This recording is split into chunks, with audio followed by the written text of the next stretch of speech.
Well, so let's talk about crypto. And for those who are joining new, I know some people will trickle in, uh, but this is more for, a discussion, more for have a flow of thoughts, ideas, learning from each other. So if you have any questions, bring it up. You want to talk about some topic, that's fine as well. I'm just acting as a facilitator, and just to facilitate some ideas, some thoughts, I do bring up, do take up the list of something that I saw happen this week, and to start with that. But it doesn't mean that we only going to discuss what's in this document. We are all open for discussions on anything around crypto. The world is so new, and especially for those who are retail investors, not really into day-to-day into crypto life, makes sense to learn from each other. So that's the objective of these sessions have been. We've been doing this for quite some time. And someone had requested where to access the recording. So let me just share that first before we jump into today's session. So I started uploading these recordings on my website, optiongig.com. If you're interested, let me just put this in the chat. So if on some day you're not able to join, you can come and say crypto meetup, and should see, yeah. So I started doing it from last 3 weeks, started uploading the recordings over here. So now this was the latest one we talked about on 21st. And then we also have the document available here, just in case you want to go back and check something. Hopefully you won't. We'll all have a better discussions here. The idea is, in case you want to go back and review something, it is right up there. Yeah. So no need to sign up, nothing. Just click on Crypto Meetup and you should see the list of all the sessions. And then once you get onto the particular session, you should be able to see the recording as well as the document. Okay, let's get away with that. I know it's been a long pending ask. I just never got a time to get around it. Working on a full-time job and trying to manage all these things sometimes become difficult, but I'm glad it's done. All right, so what do you want to talk about today? There are a few things that's making news all around the world. Generally, I don't talk about those things. Those are more, what do you call, meme stuff. But if it's making news around the world, we have to. How can we not talk about that? So we will talk about it.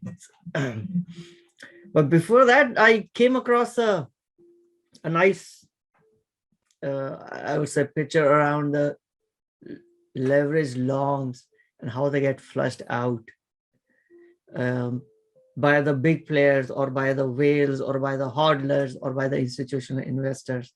And this is the stuff that we have seen time and again, multiple times, especially in the Bitcoin area. Is Bit goes high, we see a lot of leverage, and then we see some of the trade, some of the leverage will get flushed out and the market will drop, and then again start the journey to the upwards.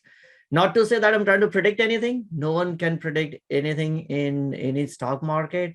A crypto market is a far cry, but history rhymes, if not repeats. And we also saw the similar behavior in last 2-3 days, wherein almost $500 million on the Ethereum got flushed out. Similarly, on the Bitcoin got flushed out. So that's why we saw a little weakness on Bitcoin. It was, when you say a little weakness, means was down a little bit, less than, went down 60, 50, I think it went on all the way to 58. and something. That impacted the overall crypto market as well, but not again back. Yeah, it was 59. I think it went even further down. Yeah, 58. No, it's back up. Yeah, I wanted to Okay, ask, yeah. like, what do you think led to the massive sell-off?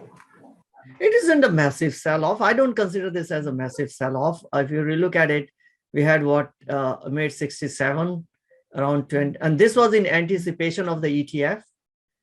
And once the ETF was launched, it's generally it happened, right? Buy the rumor, sell the news, and it was a futures ETF.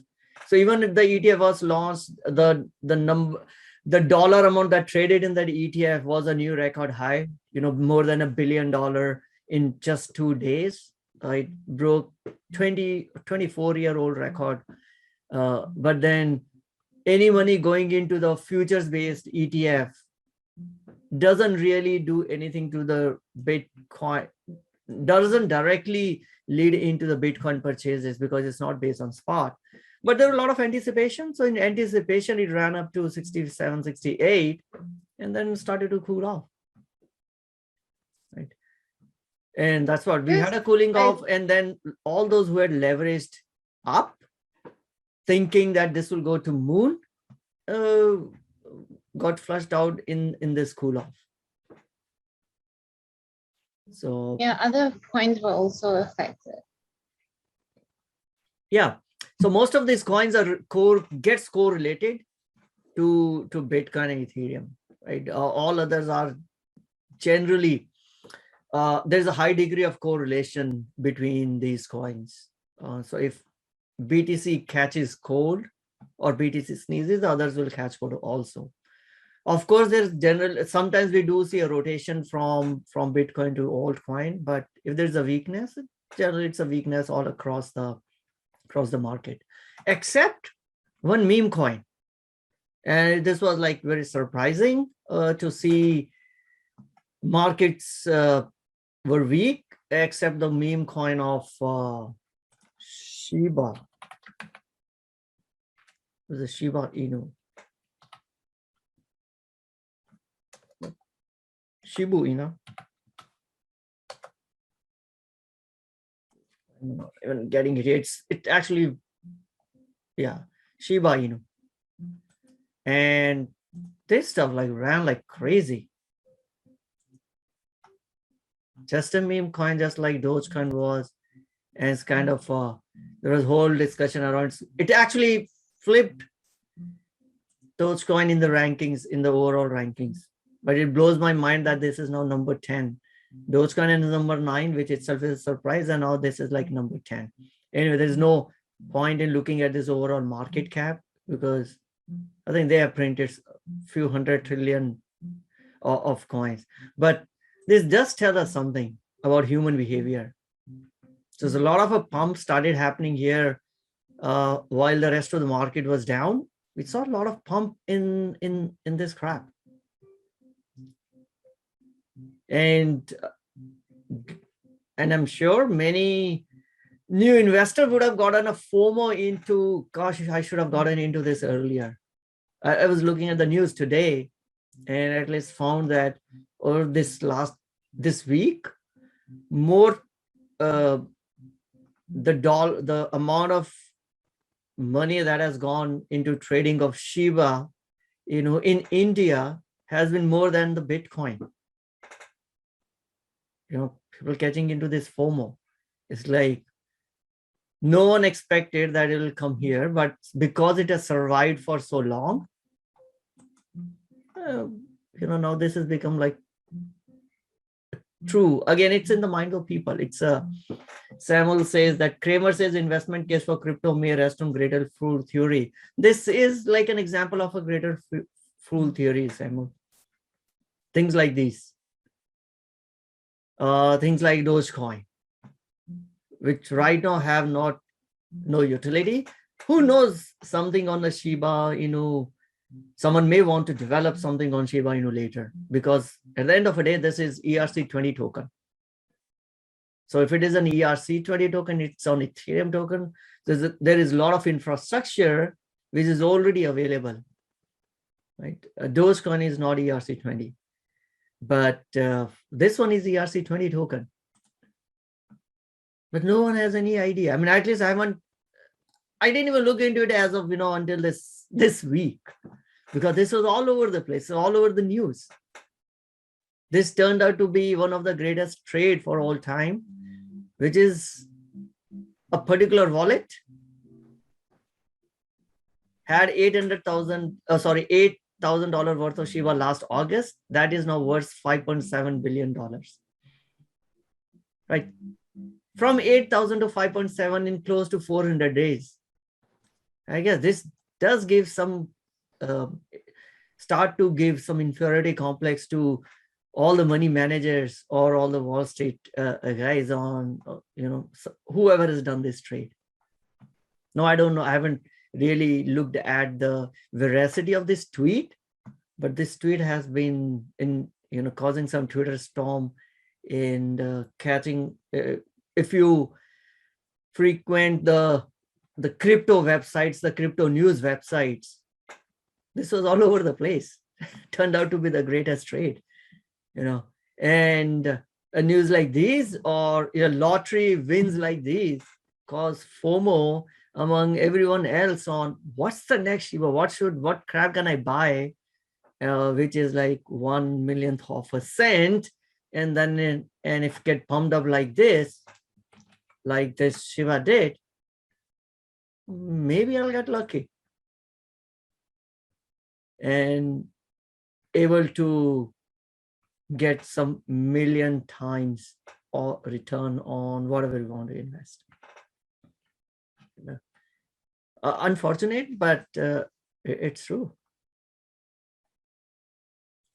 A lot of this behavior we have been seeing in across all type of investment assets, right? We've seen that in stock side, a lot of meme stocks causing FOMO, a lot of call option buying in meme stocks, trying to do a gamma squeeze for the market makers. And then those who didn't get into sometimes start to have FOMO. But again, the biggest question is, when do you get out of it? Nikola Motors stock went to 90. It's now back in, I think, teens or high teens, maybe 20s, I don't know.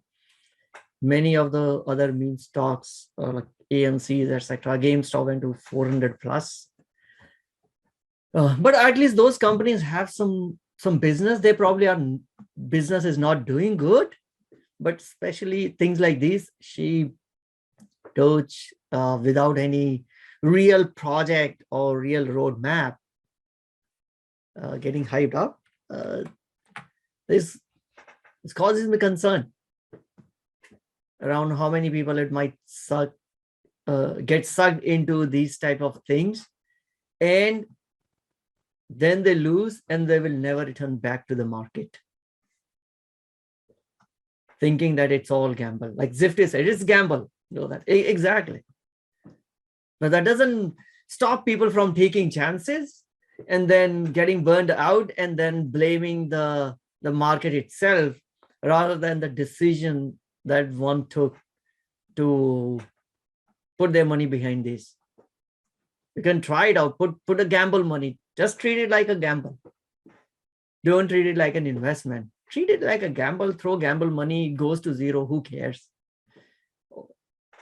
But yeah, but this was completely, hit the markets. Yeah, this is a $5 billion wallet. Thanks, Manny. Yeah, so now it is like 4.7, whatever. I think there was some further tweet I saw that some of the addresses were maybe sent out or not everything is in, but looks like this is filtered one. So it is good. So that's why I had not, tested the veracity of it, but yeah. Now it's 4.789 shows billion. Whoever owns this wallet, maybe whoever had initially funded it or the initial creators of it, Yeah, Vivek, I took a look at it, and it's kind of interesting because it was purchased on Uniswap exactly the moment that Shiba went live on Uniswap. Mhm. And when you look at the wallet, you have hundreds and hundreds of coins in it. So that doesn't look like a single investor to me. Okay. Yeah, there is Shiba, there is a few others as well. Yeah. No, thanks, Manny. But I think it's again more, rather than going into the numbers and confirming whether those are not, it's more symbolic around what's happening in this world.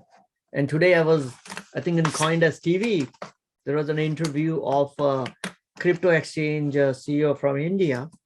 And he was saying that their team was completely taken by surprise that their systems started to crash because of everyone wanted to buy Shiba Inu. It's like a FOMO.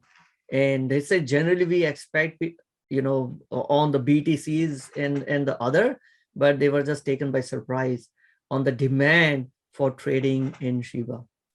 And that's again one more reason why the Robinhood result that came out, they didn't have too, the revenue from the crypto trading was not good because Robinhood doesn't list Shiba. It's not available on Robinhood. And I read somewhere that there is a petition on change.org going around to basically ask Robinhood to list Shiba Inu. They do have a Dogecoin, but Dogecoin has not been in the news and hasn't been, hasn't seen this buying spree, but Shiba has. So, but surprisingly, I think Coinbase, they have listed Shiba, which is, hey, if everyone wants to trade it, it's a publicly listed company, and they are answerable to their shareholders. So Coinbase went ahead and listed Shiba Inu. So maybe their report probably will have a lot more trading revenue from these meme coins. I think there are people who are also concerned. I also saw on Twitter, on crypto Twitter, people kind of expressing the frustration and disgust on Coinbase listing Shiba Inu, saying, hey, you are one of the respected exchanges and it doesn't behoove you to list this meme coin, worthless coin. But I understand, it's a public listed company, answerable to shareholder. They have to earn revenue. They're not pumping or pushing Shiba Inu to you. If you want it, you got a choice. Rather than being paternalistic and making a determination what's good or bad for customers, let customers make the choice. Customers asked for it, they provided it, and if people want to trade it, they'll trade it. And that's surprising. Other thing, I saw a new player in NFT business. We were just talking when we started the Zoom session. Facebook is now mentioned that their metaverse will support NFTs based on Ethereum protocol. So we'll see how that comes out to be. But again, this will probably be a few years project, if not a decades-long project. We'll talk more about this on Saturday, but it's Facebook had made their intentions very clear, even a few quarters earlier, that it want to be a metaverse company.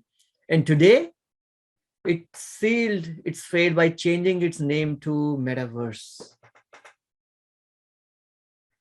It's sorry, I think the name is now Meta, M-E-T-A.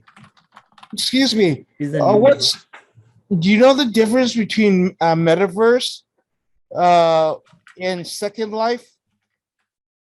So Second Life is using the same concept, which is, hey, you're living a life in you have one life, which is your IRL in real life, and then you got another one which is on the internet. So Metaverse is not a product, it's a concept that each one of us will have a lot more real life like interactions on internet, connected and talking to folks which are across, across the world. Vivek, that's what I liked about living in China and Hong Kong. You talk to real people. I mean, I love you and sorry, I forgot his name, but I mean, but this is you're on a screen. Yeah, but I mean, people are spending a lot of time on internet anyway, and I think the day won't be far when probably this meeting would be conducted in metaverse. I mean, still, even though you and I, we can see each other, still we don't have that spatial orientation. It's not as if, the type of interaction that we can have if we are sitting in front of each other. Once we, get into metaverse, once the scanners, everything become way more, all those VR headsets, I hate those headsets, but probably there are newer form factors will come in, which will be like, you just put on the glasses and you turn on a computer, or you can actually see as if you're all sitting in the one room. So I'm excited about the future of metaverse, because like it or not, it will happen. The internet will turn from being a 2D internet to a 3D internet. I think that probably is a quick summary of metaverse is a 3D internet. Sorry, you're on mute. We can't hear you, Samuel. What you described, wasn't that Second Life? I wasn't involved. No, so I've also heard about Second Life. I don't use it, but yes, they probably were on this concept. They realized that this probably will happen in future. But I think Second Life is it's 2D. You still have, it's still not kind of a 3D. You can, and again, I don't know. I have not used Second Life, but I know Second Life has been in existence for many years. And that point of a time, we did not even have these VRs, available. So you could still go and buy stuff on internet in Second Life. Sorry, I'm gonna turn off my face. I'm too scary. I don't know. So we'll see. Again, this is a long project. It's they committed more than $10 billion. Not committed more than $10 billion, but the investment will affect $10 billion operating profit. Facebook is such a big cash machine that they can afford it. So, as it says, FB or Meta going to take a cut on NFT buy sell transaction? I have no idea. I think they just announced it today. The details are yet to be flushed out, I guess. So I don't know if they've talked about anything. He just talked about the Facebook delves further into virtual world. There's definitely, they want to push their Novi crypto wallet. It means any transactions that you do in the metaverse will go through Novi crypto wallet, and maybe using their stable coin Deem. So it'll definitely may involve both of them. Though it does say that Deem is not involved yet, but I doubt that they will not include this. I don't think we have too many details around the NFTs, etc. But we'll have to keep an eye on what Facebook Reality is doing. Now this will, I don't think the metaverse that Facebook is building is a closed system metaverse. I think they're focused more on building the tools for metaverse, because it's like an internet. Not one company will own the metaverse, but probably it will succeed if it is an open platform and company has plug into it. But Facebook is trying to and focus on building the tools that developers will use including Facebook own developers, to create the meta world for folks. Zifty, so we can make up our own avatars of, yes, yeah. I think the last, was it the last quarter meeting? And I think I heard that even today's Facebook had a conference that they announced this. Even today's one, he actually conducted in Metaverse. So I'm just hoping to see the, once the YouTube video comes out, to see how it looked like. Seoul says the problem is that Oculus requires you to log in with Facebook, and Facebook no try to mishandle user data poor oversight. Yeah, exactly. No one trusts Facebook with the. I would say this Mark Zuckerberg is the most distrusted CEO currently, and that is where their forays into connecting Facebook with our bank accounts didn't take off, especially in US. I know they are doing some business outside of US, not on Facebook and on other properties, but in US, nobody trusts Facebook with their financial data. They have a huge trust problem. But I think it reality, my thought process, it pinches Mark to see Apple and Google corner the whole mobile operating system market, and Facebook got relegated to here as an app on the operating system. So Mark wants to make sure that Facebook has got a play in when the metaverse become more and more prominent in our daily lives. Facebook has a play on the platform level. Whether the people will go and use Oculus and get into Facebook metaverse, that may be a question, but at least the platform that Facebook is trying to build, they want to be in on this sooner than the other tech companies. When Facebook came along as a company, mobile operating system battle was almost kind of a decided. It was Android, iOS. Then at that time we did have a BlackBerry, and then now it's only two-player system. Of course, Huawei have their own operating system, but it's a two-player, it's a two-company battle. When Facebook wants to make sure that, hey, they can play a much bigger role in metaverse. That's their business. Let's look at another thing on which I want to do is weekly digital asset fund flow. This gives an indication of what big money is doing, where they're moving their funds, especially around the crypto side. So this is for the previous week ending October 22nd. Record inflows last week totaling $1.5 billion. No surprises because of the ETF that came along. And that's a huge skyscraper right there.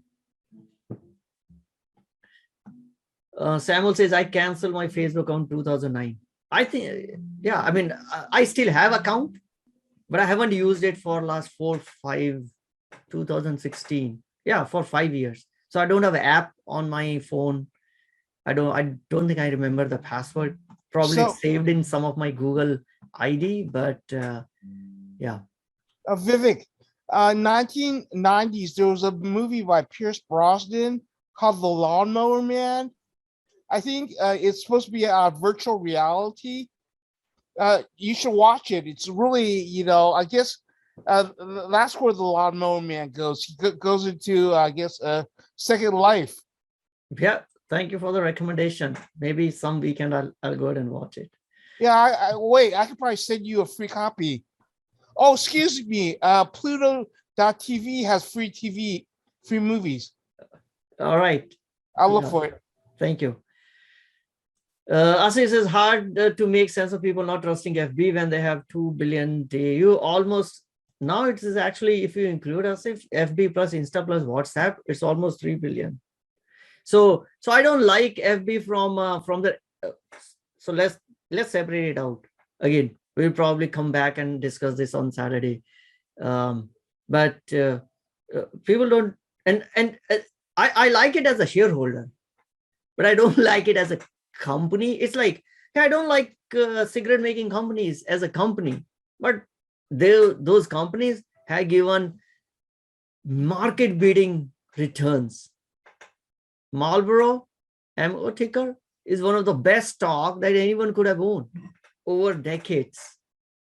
So I like it as a shareholder, but I don't like their product, especially the Facebook ad. But you're right. You know, I've seen, I overheard some conversations in which folks were talking about, you know, oh, we don't trust Facebook because all these issues and around the data and all that. And then I know now we are moving from Facebook to Instagram. So as a shareholder, I got a chuckle. I'm like, doesn't matter. You know, that's what is happening. People say, oh no, I don't want to use Facebook app, but I'll use WhatsApp. At the end of the day, they're still in Facebook ecosystem. So from a shareholder perspective, I'm long Facebook.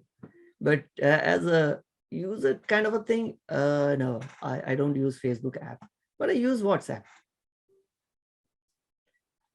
So coming back to the funds flow, where we saw a lot of asset moving in, definitely this was a big skyscraper on this week, and most of it came from pro shares, 1.236 billion, which is the pro shares. Again, this came in because of the ETF that pro shares launched, the ETF that got launched last week. That was the main reason why we saw such a huge inflow for last week. This ETF was from pro shares. Grayscale didn't buy anything. Biggest was pro shares, then another ETC group. But I'm more interested in looking what is that they were buying. So of course, pro shares, the assets went into buying Bitcoin futures. So these are not that the number of Bitcoins have been bought, but kind of an asset class. So looks at Bitcoin. This came from pro shares. A little bit of an outflow on Ethereum, Binance, a little bit of inflow. Solana again, another surprise, been a big winner for anyone who's been holding it for more than a year.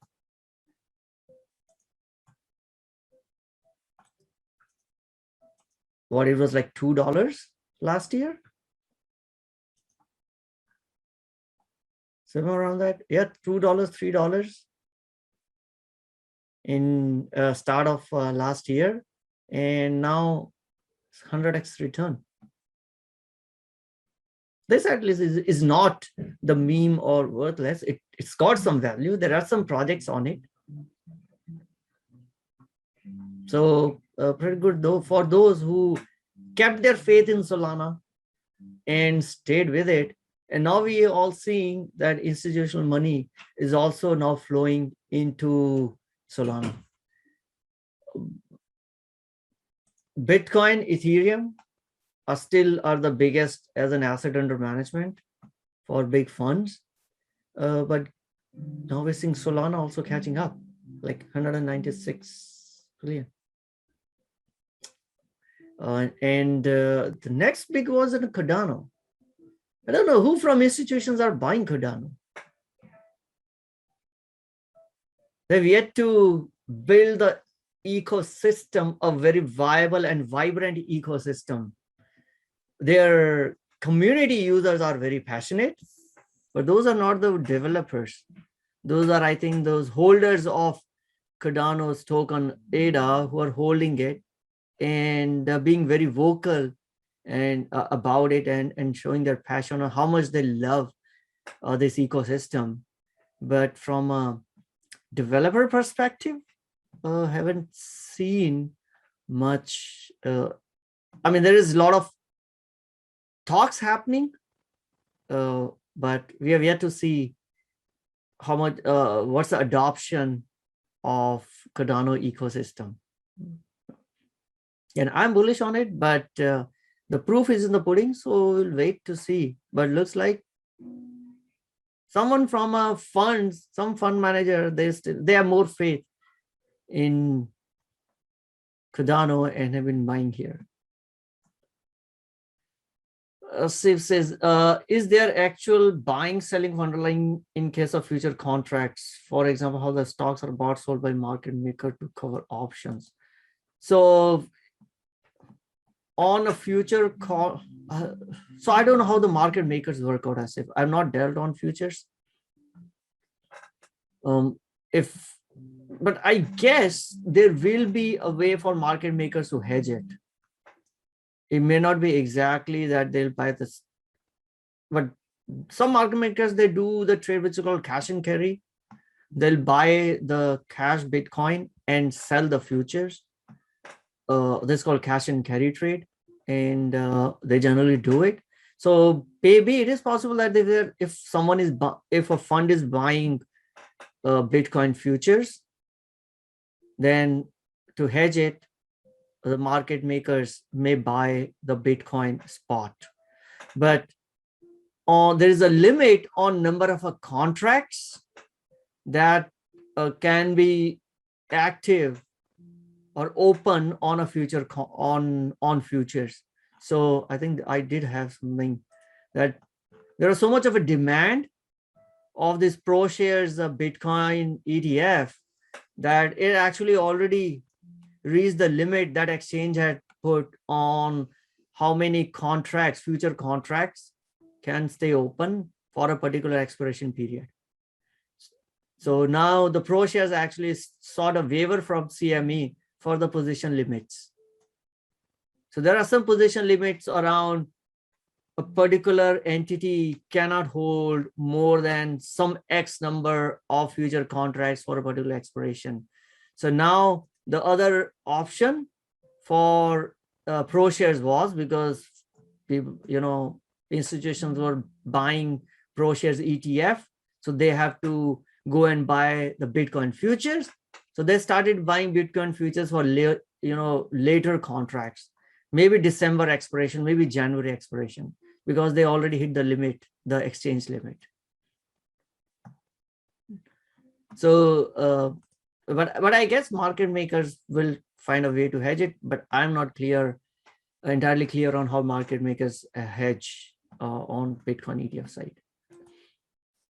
Schultz, I'm new to crypto. Would you recommend DeFi or centralized lending exchanges like Celsius? So for new to crypto, then I can talk about my story is take a baby steps. When you're saying you're new to crypto, to know how to manage your wallets, take a self-custody of the assets and all that stuff.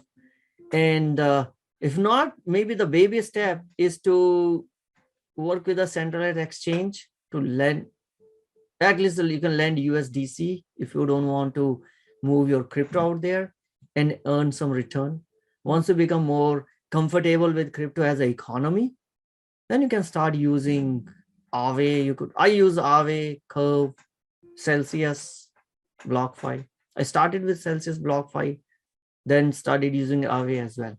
You just got to be comfortable in terms of which DeFi platform you want to use. I rather would stick to the one which have been around for some time.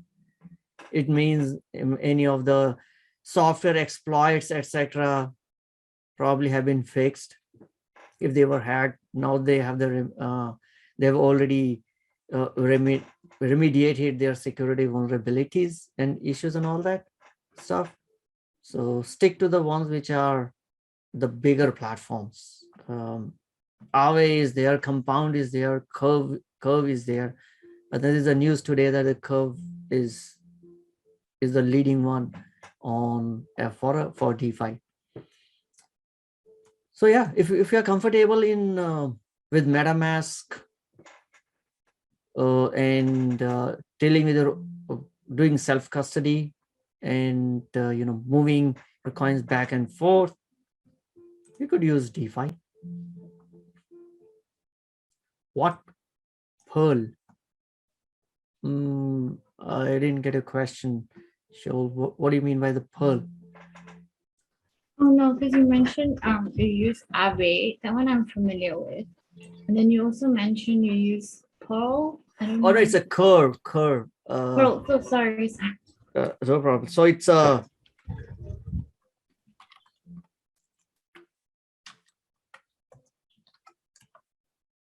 curve.phi.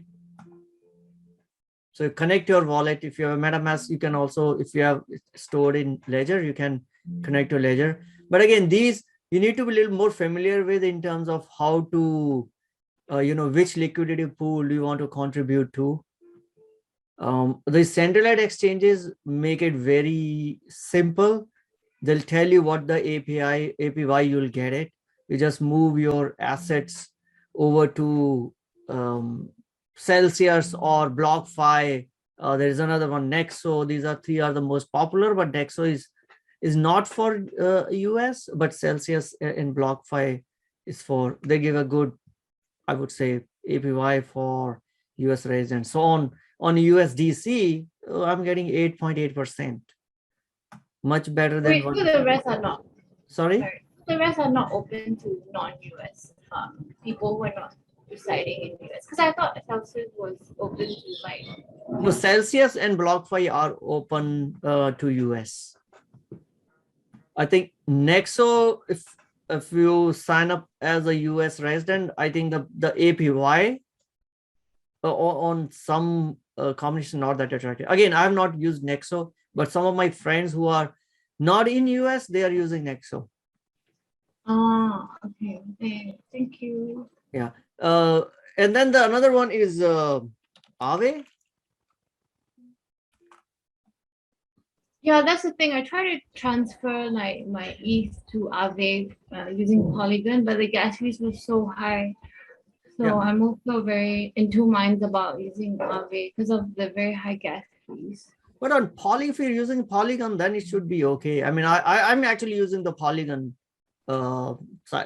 network, and what I had done was to move Ethereum, moved it to Polygon, so you get your wrapped ETH, and then I loaned it to Aave, and then so I'm kind of loaning my ETH to Aave. And then I took a loan, USDC loan from Aave, and then put that to Celsius.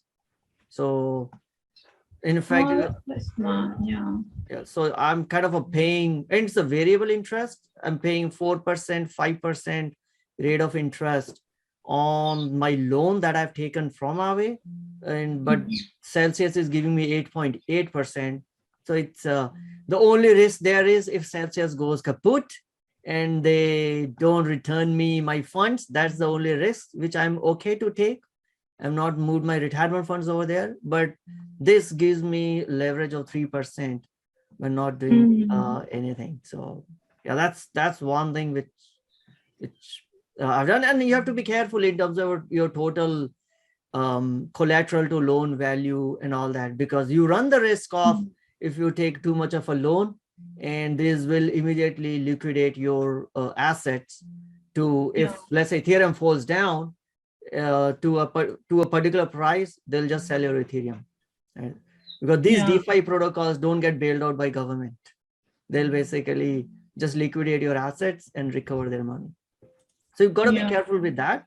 But it's a good way to dip our feet and get comfortable with some of these things.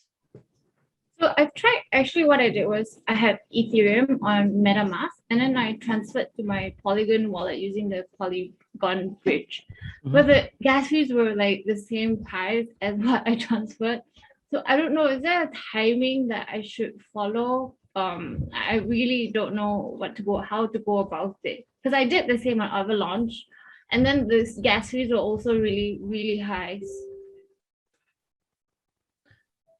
Yes, I don't know what the gas fee right now is, but I used Polygon to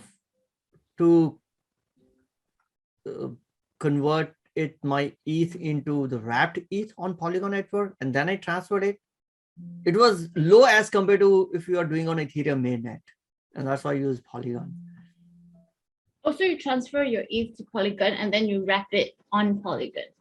So I used, so the way I think what I did was I transferred my Ethereum to my MetaMask wallet, and then used Polygon a bridge to move that from Ethereum mainnet to Polygon net.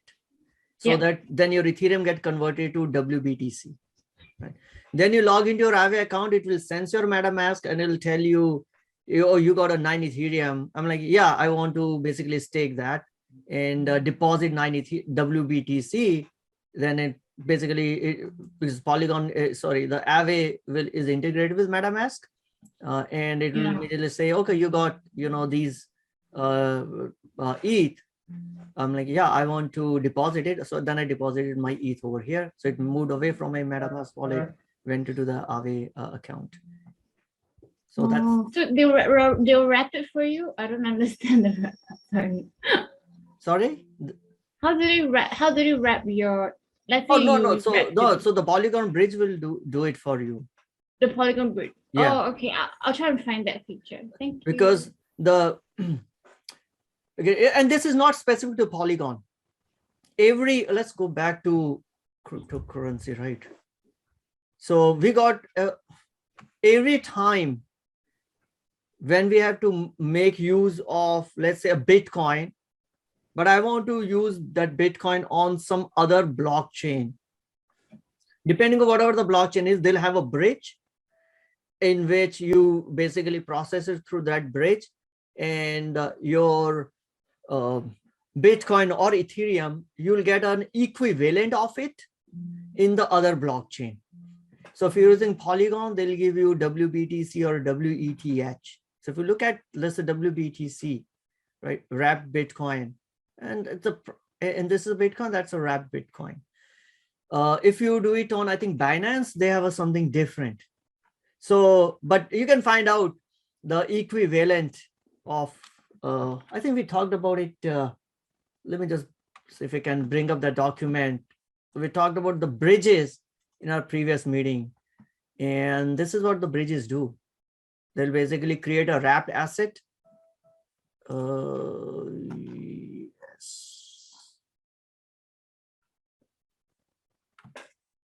Binance will, they will wrap, anything that if you're moving on Binance, they'll wrap it. Your ERC20 tokens will be wrapped into BEP20 assets.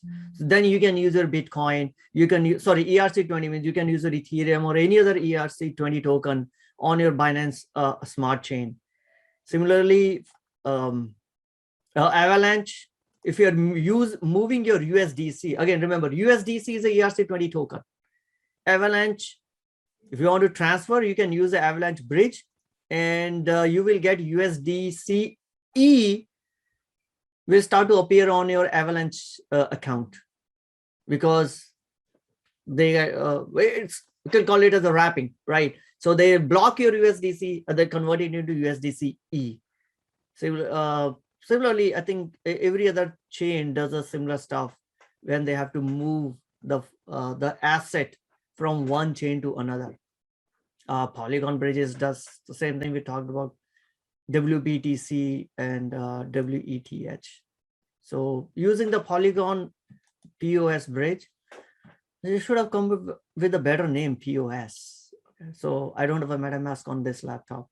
So if you use your MetaMask, it will show you, and then it'll tell you, you'll have two drop downs. So you can move from this blockchain, a Polygon blockchain to Ethereum blockchain, or you can do the reverse transaction.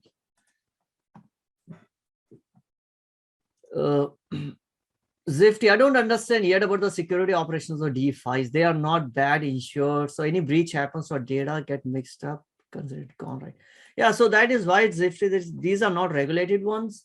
And that is why I don't go crazy on the new DeFi I would say, websites, etc., or DeFi exchanges, you will get a very huge amount of APY. If you're lending, you'll see the APY will be, 100%, 200% on some tokens. I think last week, was it Christine? Someone was talking about they were getting like 800% on a particular token.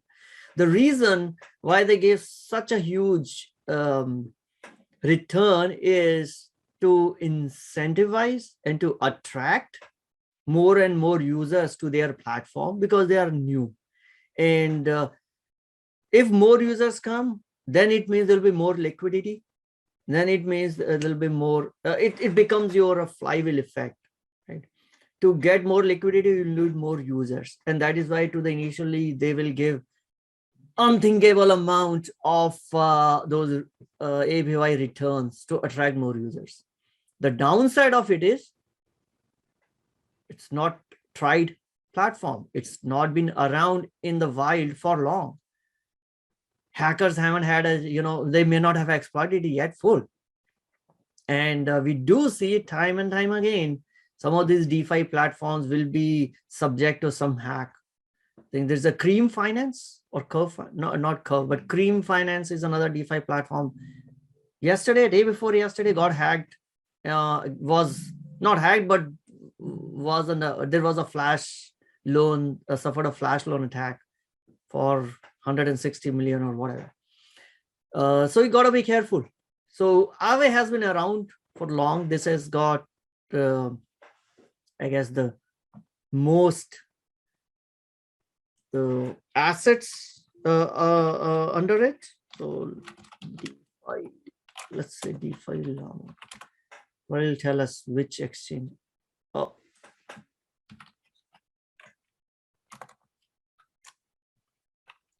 this one. Yeah, Aave is the top one in terms of the total value logged. It means the total amount of assets that have been logged in this DeFi platform.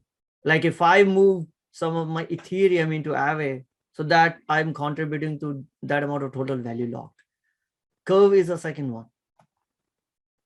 So be careful. So that is, to be on the safe side, stick to the one which is, it's like saying same thing. Hey, should I got a little amount of money to invest. Should I invest in a big blue chip or should I invest in a small penny stock? Penny stock, the returns might be more attractive.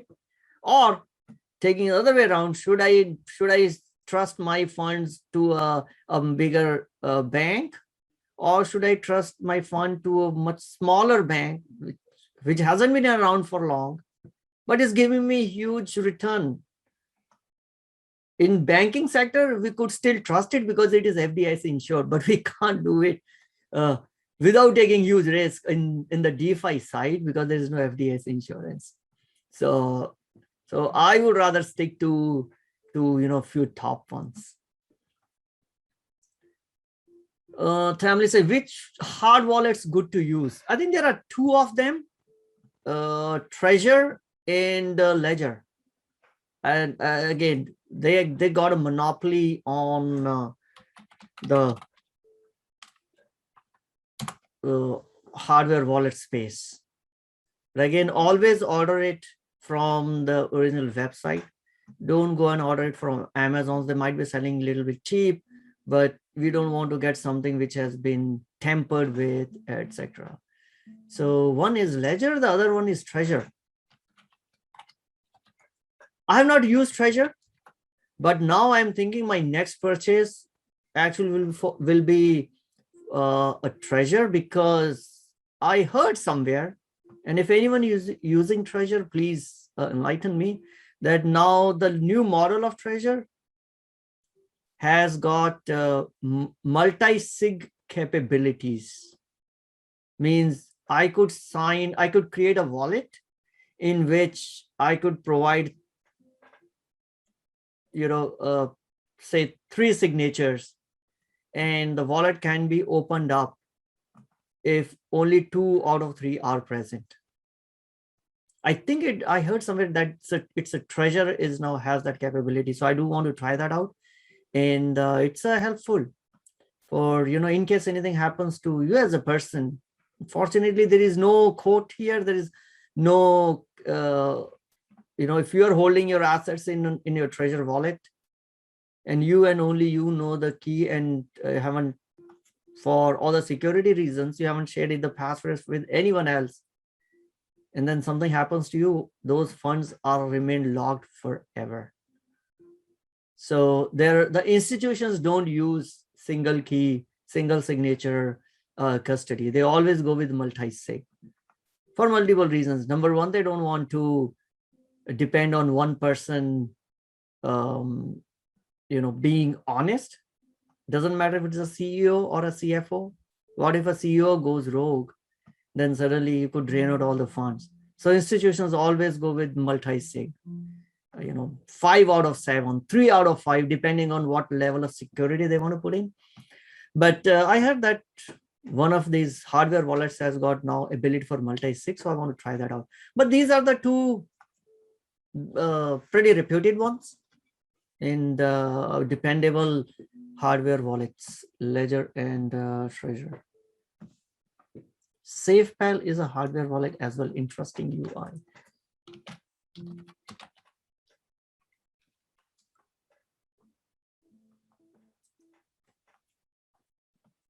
Yeah. Again, there probably will be more, but that's cool. The only thing I have to say is how good are these? Yeah, this interface is way better than what the Ledger provides. But again, those two are the most used ones. Of course, this technology, lot more players are in this space. So thank you, Manny. I'll read about SafePal. I don't know if they got a multi-sig or not, but if some hardware wallet has got a multi-sig, I want to try that out.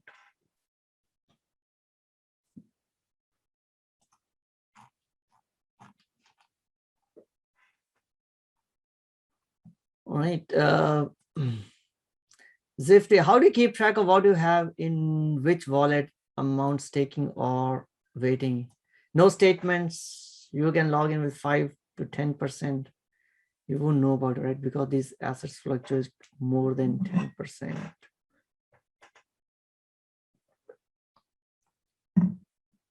Yeah, there are, actually, you can go and download your transaction statements.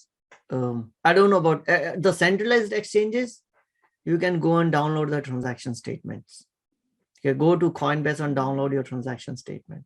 The transactions, I don't know if they have like monthly statements or not, but you have a transactions.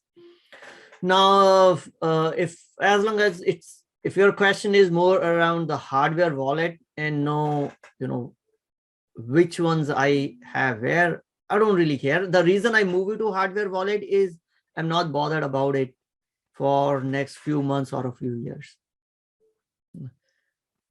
So last time when I took out I think I only did one sale transactions in last 12 months when ETH was around 4,200.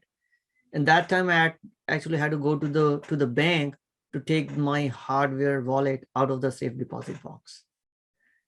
If I'm moving to hardware wallet, it is because I don't want to touch it for months or for years. Yeah, there are no statements. And if your concern is about, hey, you have staked it, and if a crypto goes up 5%, 10%, and then you run a fear of getting liquidated, the only way which I get around is I don't borrow too much. So I keep my LTV, loan to value ratio, to maybe around 30%, 25%. I don't go overboard in leveraging it. And we'll tell you upfront, at least Aave tells us upfront, that at what price of Ether will my funds be liquidated. Right now, I know that it is at around $3,000. So if either falls to 3,500 or then I'll go and get worried about it. Maybe I'll repay some of the loan. But I'm not gonna go and borrow 50%, 70% because I can't track it on day-to-day basis. Asi says, Coinbase carries crime insurance that protect a portion of digital assets held across our storage system against losses from theft, including cybersecurity breaches. But it means the breach is because of the goof up at a Coinbase side. And it sometimes becomes difficult to prove that. But if you made a mistake or if you were not careful and somehow your account got hacked, your password got hacked, maybe someone installed a keylogger on your machine and got access to it, then Coinbase is not going to insure it. Oh, okay, sorry. I didn't read the other line. Yeah, doesn't cover anything resulting from unauthorized access. That's true. It's only if Coinbase get hacked. And I don't know in terms of what's the amount of insurance that they have.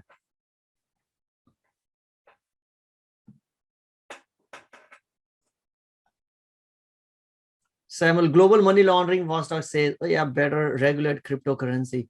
Yeah, I think today or is it yesterday, FATF actually now came up with the report on how they want it, and they definitely everyone wants to regulate crypto, which is okay. We want to make sure that the bad players are being watched upon. That's a little bit good for ecosystem. Vivek, yesterday our friend in Seattle said you can't really regulate cryptos. It's kind of impossible.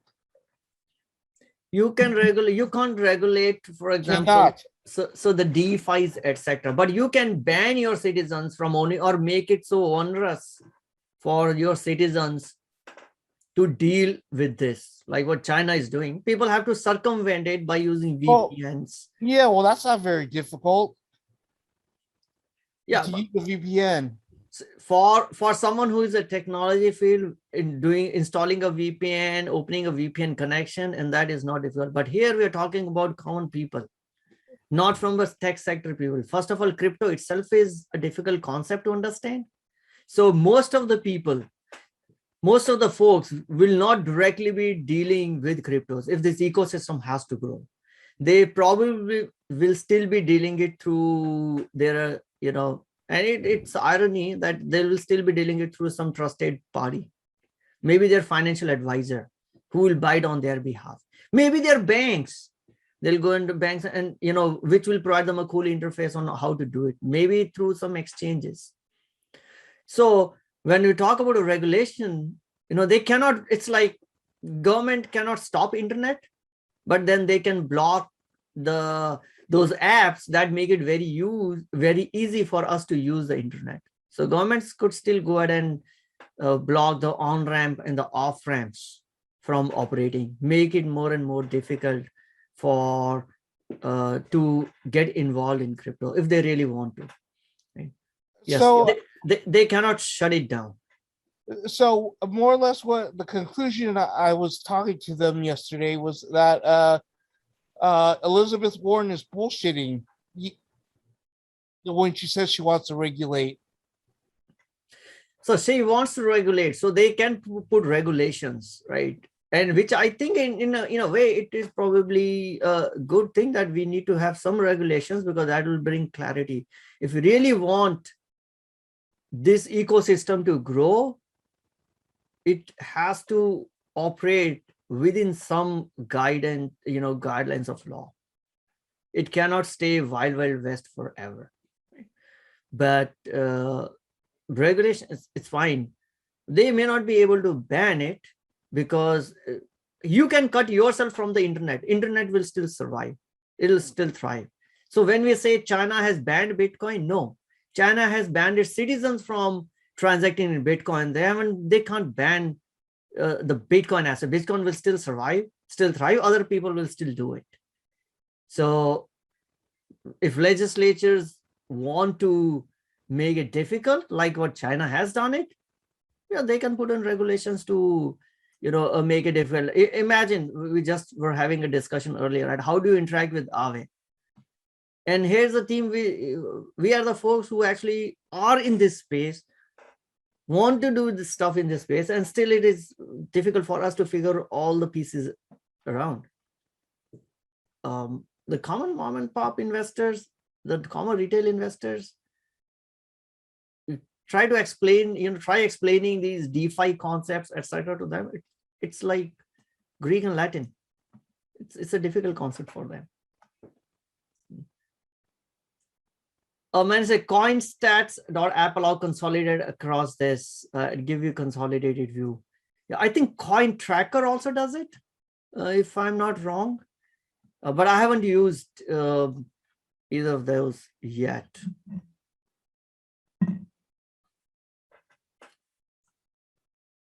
But yeah, these are the services. I think they do it for certain number of transactions. You're free, then you pay, which is okay, as long as if they do a good job of consolidating and give you a consolidated view. I think more than a consolidated view, I'm looking for someone who can tell me, okay, how much tax do I owe based on a FIFO method? Or I should be able to specify my taxation method, FIFO, LIFO. I don't know if anyone does that. Maybe there's an opportunity here. And there is, I think, crypto tax or something, but I don't know if they can consolidate and tell you what exactly is the amount of a tax that you own based on your buy and sell transaction and the buy and sell transaction prices. Zifty, I haven't decided Ledger or Treasure, pros and cons. Yeah, Zifty, I haven't got into the details of those, but I own Ledger Nano X. And no, for me, Ledger Nano X has been working out fine. Maybe it was an issue with some batch, maybe possible, but Ledger Nano X is working fine for me. And the next one I want to try it out is Treasure or any other hardware with a multi-sig. Look like as if I had to drop off. So means your crypto is not safe from hacking as long as it's any platform. Any platform could get hacked. Right? I mean, that is why if we at one point, if your crypto holdings or becomes big enough that it could give you sleepless nights or it could dent your financial position if you get hacked, move it to a hardware wallet. Take a self-custody. Then we are not dependent on, hey, someone got unauthorized access to my account, or move it to any hardware wallet or software wallet that only you and only you control, no one else. So in that case, then you're not dependent on exchanges, security protocols. But all these exchanges, etc., those are again software. Softwares get hacked all the time.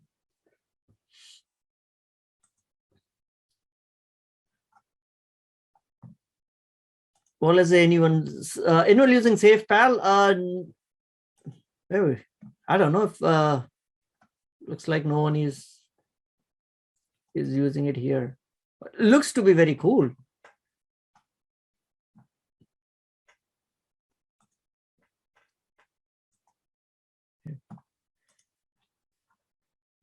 Other thing, I don't need to have someone who is in anyone here actually a blockchain developer.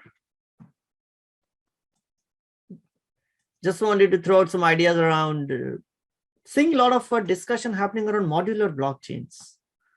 What do you guys have to think about it if you are from that tech industry? And I think this is more for folks who are actually building solutions in blockchain.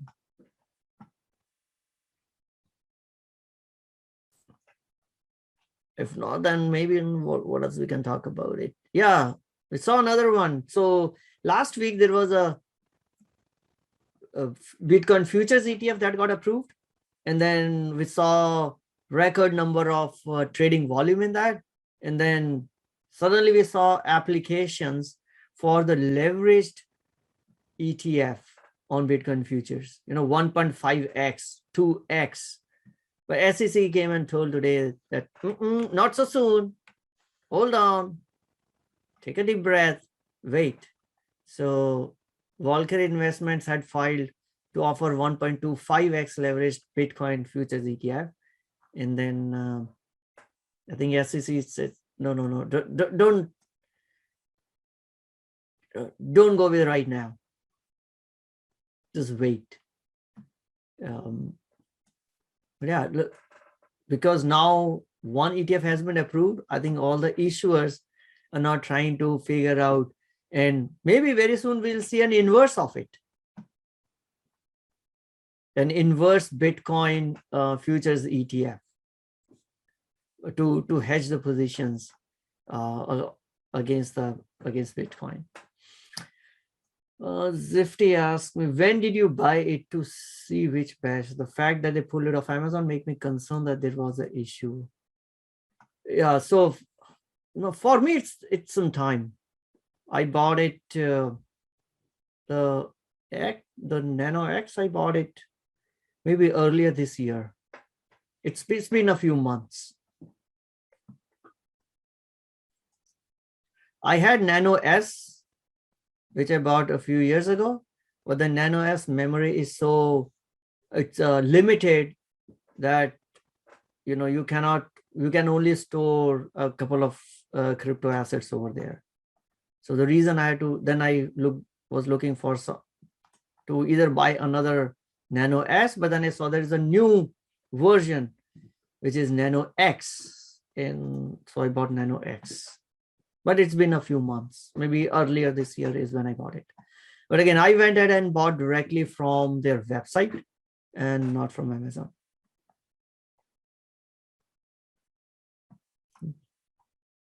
What does it want to talk about?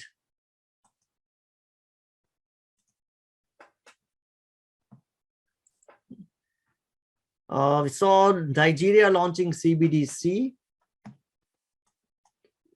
Hey, Joel, thank you for joining in today. And one project which is on, I still have, which I want to do is get my ETH signature, create an account on ENS. So which is like Ethereum name service. This is something which I want to do it. I'll put it in my to-do list. Is to get, like, you can get a domain names to go to any domain, these website hostings provider. You can buy any domain as long as that domain name is available. You can buy you can use the Ethereum name service to buy your name.eth. Now, it's not just for getting a fancy name, but what it also helps is today, if someone has to transfer, again, we are thinking about, years later, if more commerce start to happen, and if using cryptos, then instead of us sending the wallet address, which is the mumbo jumbo of alphabets and numbers, you can just tell them, here, transfer it to myname.eth, and this will automatically get mapped to your wallet, and you will receive it. It's like paypal.me. So I like that concept of maybe getting our own ETH domain on ENS, which can maybe in the future be used to transact, even if it's not, sometime, some part of a time, maybe in the future, it'll become a common standard that, hey, like .com, every business should have it, every person should have it. Maybe at that point of a time, when we have more of a crypto world, more usage, everyone should have ETH. So this is something that I have to do. It does involve you paying the ETH gas fee, and there are multiple steps. Looks like request, wait for a minute. Has anyone got their .eth?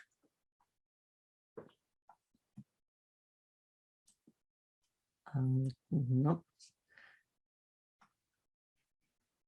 Just a crazy thought. Can Bluetooth to Nano get hacked while the data is transmitting if you're to perform the transaction outside of your home? I have no idea. I just use the wired transaction. I just keep it away from my, don't have anything on my phone. It's again depend on how secure the connection would be. Bluetooth is pretty secure protocol, so shouldn't be an issue, but I have no idea. I'm not that techy on the data transmission side.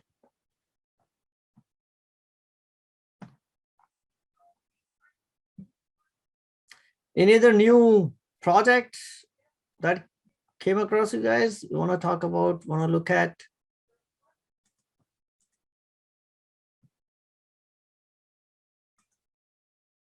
What else we can look on? We looked at this value locked.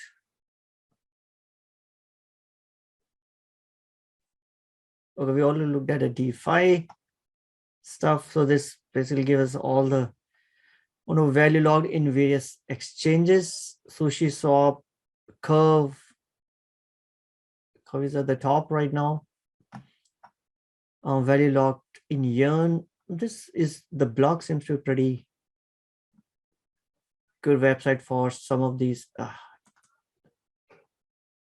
stats. If you're interested in looking at these stats, you can look at how much is on the Binance Smart Chain, how much is on BSC, gross value logged versus net value logged on BSCs, etc. I don't pay too much attention on this one though. But if you have more time, glassnode.com has got a good on-chain metrics, glassnode.com, and the blog as well. And many of those on-chain analysts, they actually use these data to predict. And sometimes I do bring up, those charts. Most of them are from Glassnode, in terms of how many, what whales are doing, how many of the assets haven't moved for, for whatever amount of time. What's your profit to loss ratio of the wallets, etc., etc. You can derive a lot of insight using these on-chain metrics.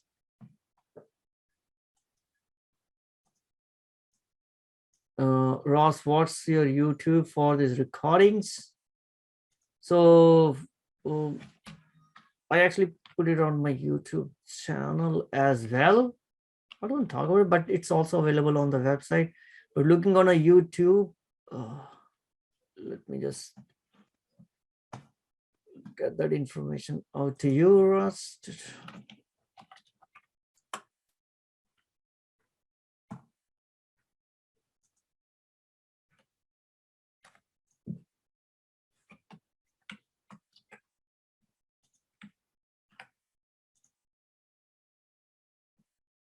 So it's available here along with, I think, some of the old options related videos as well.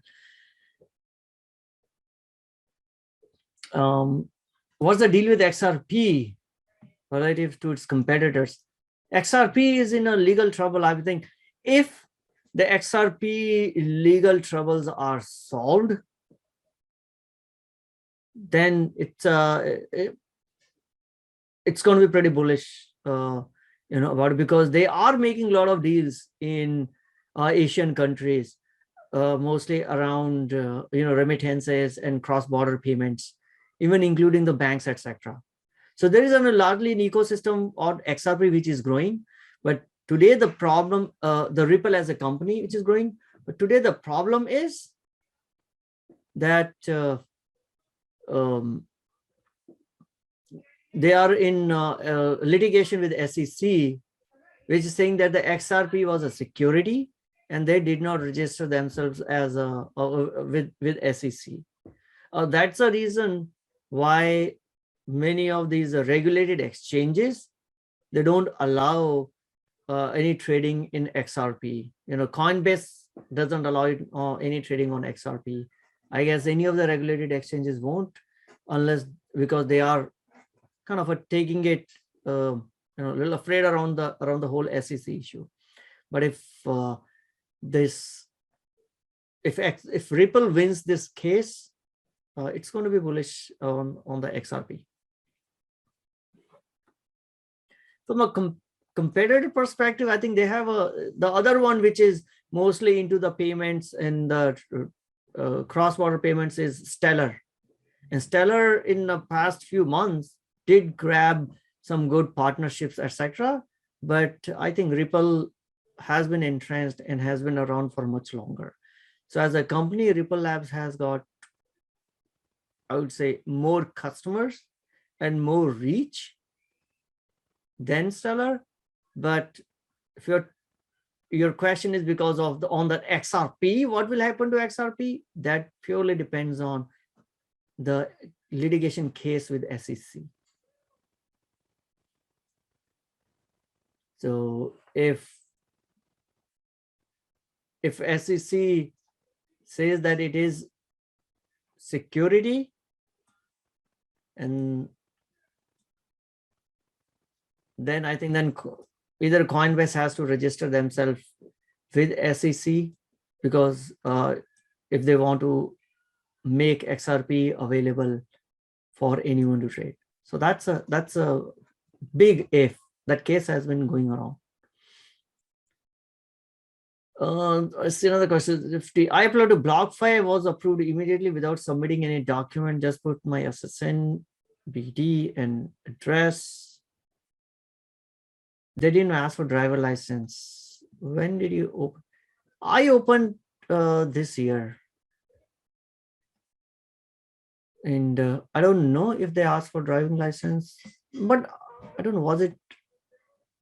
I'll go back and check which website was it, where I actually had to give my driving license and it resulted in immediate verification. USDC moving to Stellar might be a big news. I think USDC is available on multiple chains. Might be a big news for Stellar ecosystem. But USDC is available on multiple chains. Oh, for US CBDC. Yeah, so CBDC war will be a big one. And whether it's going to be Stellar, whether it's who's going to help the government in creating the CBDC, and what platform will the government use to run their CBDCs is going to be an interesting competition among these various providers. Now, whether it's going to be Stellar who's winning, that'll be good for Stellar ecosystem. Or whether it's going to be Algorand, because I also heard that Algorand is talking to governments, not in US, but outside some governments around their CBDCs.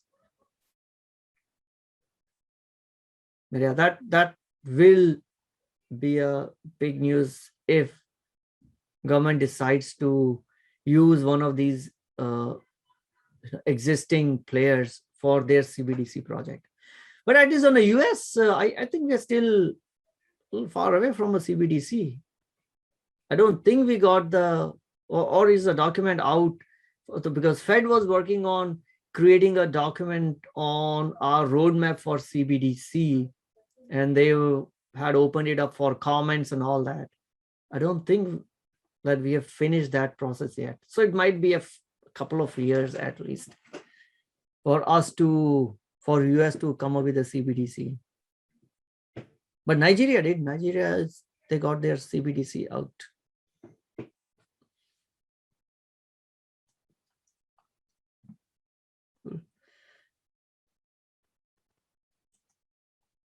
Okay, any other product?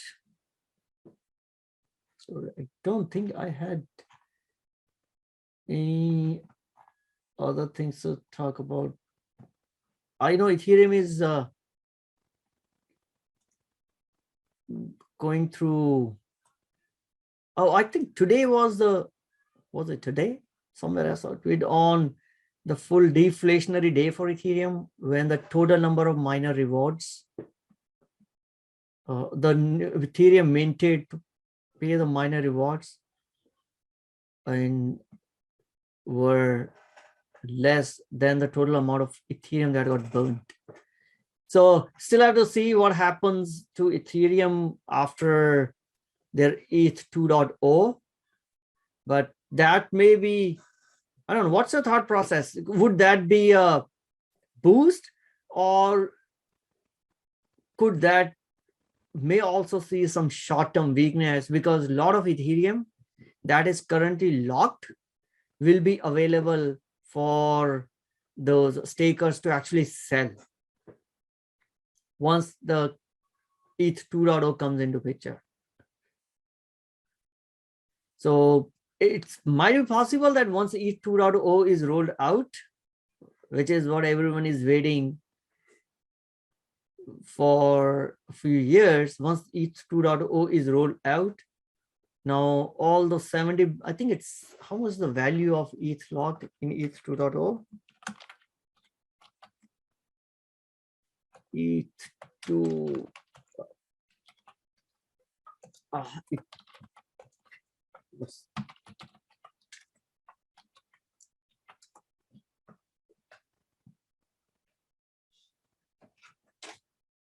much is the ETH log? Over 4 million ETH have been logged, but that's in, was like in August. Now it's should be way more. This news is of when. Okay, it's where's the ETH staking contract? Is there a contract link?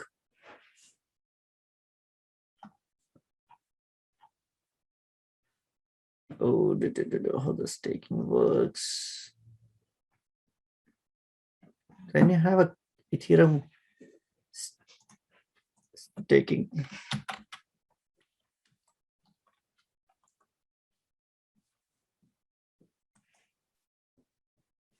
See, ETH 2.0 upgrade to vision more scalable.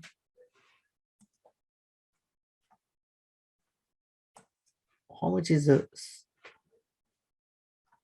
What's this?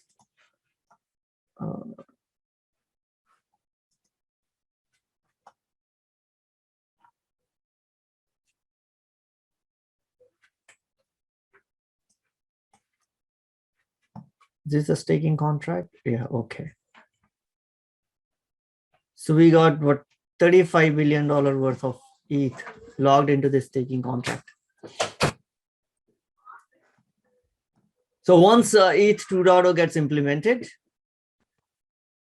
these ETH that have been staked here will become free for those stakers to withdraw and sell it.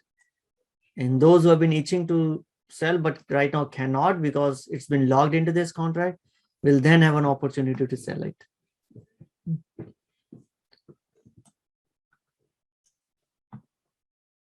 What are some of the project drivers for Seoul? Solana saw a good adoption in their ecosystem, right? With their Mango DeFi and now they have a new NFT system. I think Solana is now also being used for some gaming, but the biggest one, the biggest driver behind Solana is FTX. Sam Bankman-Fried, who is the CEO of FTX, had invested in Solana years ago. You know, and FTX is I would say now it's the second biggest because looks like the Pro share had more trading volume, but anyway, FTX is the biggest derivative exchange, or maybe the CME might have now gone higher than that, of crypto derivative exchange in the world. And they also used what is serum to manage their, oh, exactly forgot what serum was used for that. It's a protocol for their decks, which is what serum was built upon. So this was again built upon on Solana, and so it has got big backers behind FTX. And now we are seeing that a lot of games are coming up, NFTs are coming up on Solana. That is what the biggest driver is. And the reason it is people are getting attracted towards Solana is because the fee, the gas is very less. It's very cheap. As a developer, if I'm trying to develop something and want to try out the stuff, you know, and maybe I want to create some NFTs. My NFTs, no one will pay me $1 million to buy it, but maybe a couple of $100s. But if to create that NFT and register it on Ethereum blockchain, it will cost me $500, then I can't do that. So the lower gas fee has attracted a lot of developers who are serving, you know, either building a DEX, building an NFT exchange, or you know, building a game, etc. on Solana. And that is why we have seen so much of sudden growth in Solana. But this comes with its own risk or a drawbacks, if you may call it. Drawbacks in terms of its decentralization aspect, drawback in terms of its inflationary aspect. So those things we have to be aware of. But the explosive growth in the ecosystem and the number of projects that started to come up on Solana, that's what it's called, you know, got all these interest and in Solana, and it blew up. I mean, this is the same case with every chain. Those who we talked about, I think Cardano earlier when we were looking at digital fund asset report, there's not much of an adoption. You don't see too many projects live yet. So if the project starts to go live, and if the developers have no concerns, or they're not building something for which they have to be concerned about either the decentralization or the time process, it, you know, the time it takes to process transactions, and yeah, they'll start building on the exchanges or on the protocols that best serve their purpose. So that's why I only miss that. I mean, even though Solana is not decentralized, it's the decentralization is always a degree, right? So it's a degree of decentralization is not enough. Well, why do I care if I want to build some game and play some games? And as long as I'm okay with that, it's fine. So that's what's been happening on Solana. All right.